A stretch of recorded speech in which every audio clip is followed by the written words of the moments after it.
से मैंने इस तरह से आलू की पकौड़ियाँ बनाना स्टार्ट की हैं ना, तो ना तो ये सौगी होती हैं और ना ही इसके अंदर ऑयल भरता है। इतनी क्रिस्पी और क्रंची बनती हैं। तो इस रमज़ान आप लोगों ने ज़रूर ये ट्राई करनी है और मुझे फ़ीडबैक ज़रूर देना है कि आप लोग की कैसी बनी। चलें आज स्टार्ट करते हैं। अस्सलाम वालेकुम।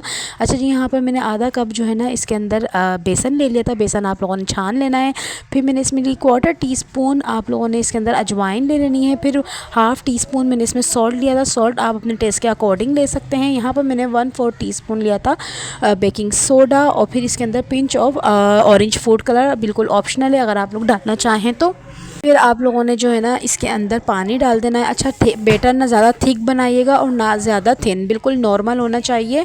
आप लोगों ने इसको अच्छे तरीके से मिक्स कर लेना है, बिल्कुल इस तरह से। ये देखें आप लोग, ठीक है जी। फिर उसके बाद जो है ना आप लोगों ने एक टिप याद रखनी है कि हॉट ऑयल आपने 2 टीस्पून लाजमी बैटर में डालना है, ठीक है जी। इस पर बहुत क्रंची और क्रिस्पी बनते हैं।